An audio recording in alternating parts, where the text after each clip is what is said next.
की फैमिली में आपका स्वागत है। जैसा कि हमने वादा किया था, आज हम सेकंड वीडियो के साथ आ गए हैं, जहां हम ये सीखेंगे कि ससुराल में एडजस्ट नहीं अधिकार जताना है और कैसे जताना है, ये मैजिक कैसे चलाना है।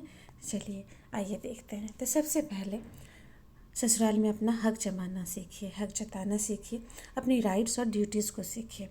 हमेशा एक तरफ़ा कुछ भी नहीं होता है। अगर आपको अपनी राइट्स चाहिए तो ये भी ज़रूरी है कि आप अपनी ड्यूटीज़ को भी समझिए और दोनों को ही इक्वल रखिए। तो आप अपनी ड्यूटीज़ भी करते जाइए और अपनी जो भी आपका हक है उसको लेते जाइए। और ड्यूटीज़ आप खुद चुनिए, आपको क्या वहाँ पर करना पसंद है। जो वहाँ पे सब पहले से करते आए उनको वैसे ही रहने दीजिए, उनको वैसा वो सारा काम करने दीजिए। आपको वहाँ जाकर जो पसंद है, आप घर की साफ़ सफाई या पौधों को देखभाल करना, बच्चों को देखना जो उनके पहले से अगर जॉइंट फैमिली में है, या खाना बनाना, जो भी आपको पसंद है आप एक कोई अपने मुताबिक काम ले सकते हैं। अब सबसे पहले जब आप घर जाते हैं, ये छोटी बहुत ही छोटी सी बात है, लेकिन ये कोई आपको बताने नहीं आता और आपको एडजस्ट करते या समझने में बहुत टाइम लग जाता है, तब तक कुछ ना कुछ गलती हो चुकी रहती है। तो सबसे पहला जो आपका काम है वो है अपने रूम में अधिकार जमाना। ये बहुत ज़रूरी है, क्योंकि आपका जो अपना कमरा है वही पूरे घर में आपका अपना सबसे अपना होता है, अलग होता है। तो अगर आप उस पर जमा सकते हैं अपना हक, तो फिर आप समझिए कि आप धीरे धीरे पूरी अपनी लाइफ को कंट्रोल कर सकते हैं।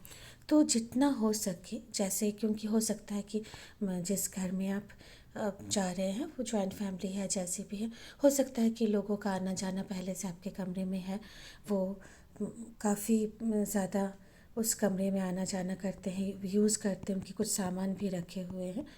तो इस चीज़ को अब रोक लगानी है, बहुत ही पोलाइटली, रूड नहीं बनना है, बहुत ही पोलाइटली आपको बाउंड्री सेट करनी है कि ये जो कमरा है ये मेरा है, मेरी सारी चीज़ें हैं।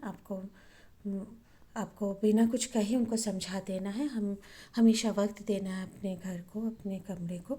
और इस तरह से क्या होगा कि जो उनकी आदत थी वो आदत धीरे धीरे छूट जाएगी और वो कमरा धीरे धीरे आपकी आदत बनती जाएगी और आप उसमें रह सकेंगे, आपकी प्राइवेसी मेंटेन होगी।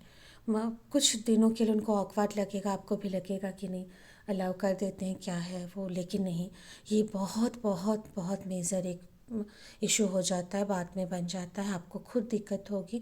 और ऐसे भी इश्यूज़ होते हैं कि बाद में जाके आपको पछताना पड़े। तो एकदम शुरू से ही जिस दिन से आप घर में गए, थोड़ा उनको ऑकवर्ड लगेगा, थोड़ा उनको बुरा लगेगा कि नहीं बहू आई और ऐसा शुरू कर दिया, लेकिन ये लॉन्ग टर्म के लिए वो भी अपने बच्चों को सिखाएंगे कि बेटियाँ जब जाओ तो ऐसा ऐसा करो भाभी जैसा, क्योंकि वो देखेंगे, उसका रिज़ल्ट देखेंगे, बहुत अच्छा होता है। तो ये कहानी है रानी और सयानी की। तो रानी को क्यों घर छोड़ना पड़ा और क्यों उसे अपने ससुराल से अलग होना पड़ा, और सयानी कैसे घर पे राज कर रही थी। तो रानी क्या थी, रानी बहुत ही अच्छी सुलझी हुई, लेकिन हमेशा हर बात पे यस बोलने वाली। तो जैसे ही उसके रूम की बात हुई, यूज़ करने की बात हुई, तो वो यस बोलने लगी। तो जो भी घर के और एक दो मेंबर्स थे, ज़्यादा मेंबर्स तो थे नहीं, वो लोग रोज़ सुबह शाम उसके घर को, घर के सामान को, अलमीरा, ये सारी चीज़ें जो पहले से वो यूज़ करते हुए आ रहे थे वो यूज़ ही कर रहे थे। और इस तरह से धीरे धीरे क्या हुआ कि उसकी चीज़ें जो हैं वो बिखरने लगी, कुछ नहीं मिलने लगी। तो सारी चीज़ें उसकी क्लमजी हो गई, उससे अब समझ में नहीं आ रहा था कि बाद में कैसे मना करे। तो क्या हो गया कि वो जो कमरा था वो छोड़ने लगी, वो अपने मायके में रहने लगी। फिर धीरे धीरे वो घर ही उससे छूट गया और उसे वो घर छोड़ना पड़ा, क्योंकि अब उसे वहाँ रहने में दिक्कत होने लगी। वो लोग पूरी तरह से उसके कमरे में इंटरफेयर कर रहे थे, उसकी प्राइवेसी वहाँ नहीं थी, तो उसे अच्छा नहीं लगता था। तो वो ज़्यादातर ही अपने दोस्तों के घर में या अपने रिलेटिव्स के घर में या अपने मायके में रहती थी। और धीरे धीरे क्या हुआ कि वो रूम ही नहीं, पूरा ससुराल ही उससे छूट गया। लेकिन सयानी ने क्या किया कि उसने पहले ही बाउंड्री सेट कर दी और सारी चीज़ों को अपने तरीके से सजाने लगी। और किसी को भी अलाउ नहीं किया कि उसके रूम में वो इंटरफेयर करे। पूरे घर में तो नहीं, लेकिन उसका रूम जो उसका प्राइवेट था वो एटलीस्ट उसने बहुत ही पोलाइटली और अच्छी तरह से कहा कि नहीं, इस पे ज़्यादा आप इंटरफेयर मत कीजिए, और कहीं भी आप मतलब वो बैठ सकते हैं, सो सकते हैं, रेस्ट कर सकते हैं। जो चीज़ें हैं वो धीरे धीरे वो अपने कमरे से निकालने लगी बाकी सबका, और उसको एकदम प्राइवेट अपने जैसा अपने एक कपल का रूम उसके और उसके हस्बैंड का उसने बना लिया। और इसका नतीजा ये हुआ कि वो रहने लगी। वो काफ़ी सालों से अभी रह रही है उसी घर में, उसी कमरे में। ऑर्गेनाइजेशन ये बहुत ज़रूरी है। जब आप जाते हो तो अपनी चीज़ों को देख कर बहुत अच्छी तरह से सारी चीज़ों को, किसी के भरोसे मत छोड़ो, किसी पर विश्वास मत करो। अच्छी बात है ये, कोई गलत बात नहीं है। शुरू शुरू में आपको ट्रस्ट इश्यूज़ हो सकते हैं, और ज़रूर इसको मेंटेन करके रखें ताकि बाद में पछतावा ना हो या मनमुटाव किसी से ना हो। और अपनी अलमारी में चीज़ें अपनी ही रखिए। जो भी दूसरों की चीज़ें हैं वो उनको दे दीजिए कि अब तो ये मेरा प्राइवेट कमरा है, अब ये कपल का कमरा है, तो ज़्यादातर जो चीज़ें हैं वो हमारी होनी चाहिए। खाना, जब आप शुरू शुरू में जाते हो तो बहुत ज़्यादा हेजिटेट करते हो, नहीं बताते हो क्या पसंद नहीं पसंद। लेकिन हाँ, अगर आपको खाना बनाना आता बनाओ, सबको अगर सर्व करते हो तो करो, खुद के लिए बनाओ, उनको बताओ कि ये पसंद है। उसको रोक कर मत रखो। आपको लगेगा ये 1-2 दिन की बात है, बाद में ठीक हो जाएगा, वो लाइफ लॉन्ग चलता रहता है।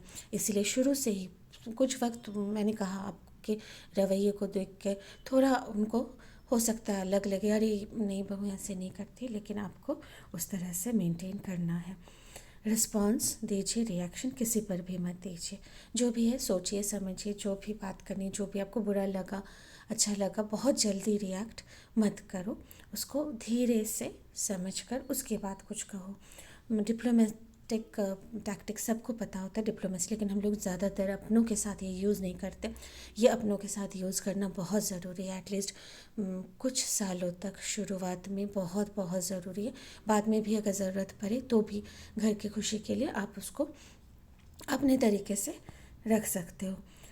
कई फैमिली में आप जानने के साथ ही देखोगे, कई फैमिलीज़ में कुछ इस तरह के आपके पैनिक अटैकर्स मिलते हैं, जो उनको बात बात पर पैनिक होता रहता है कि अरे ये हो गया, अरे वो हो गया, वो हो गया। और वो सबसे ज़्यादा प्रॉब्लम क्रिएट करते हैं किसी भी फैमिली में, या फिर आपकी पर्सनल लाइफ में भी। ये हो सकता है कि आपके कोई रिलेटिव हैं जॉइंट फैमिली में, या न्यूक्लियर फैमिली में आपके हस्बैंड ही हैं।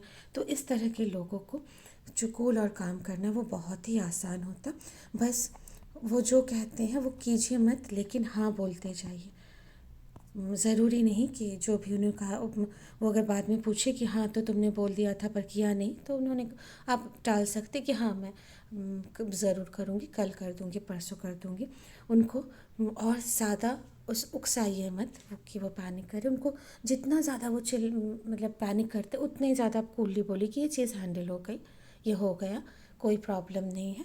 वो धीरे धीरे अगर वो ठीक हो गया तो आपका ससुराल में और जो भी आपकी फैमिली है उसमें रहना बहुत आसान हो जाएगा। अब एक जो नई नई बहू एकदम जाकर सबसे पहले सुनती है अपने मायके वालों की इंसल्ट, तो सिर्फ मायके जो भी आपके घर में है, पेरेंट्स हैं, रिलेटिव्स हैं, आपके मायके में सबकी इंसल्ट होती है, और ये हॉबी है ससुराल वालों की।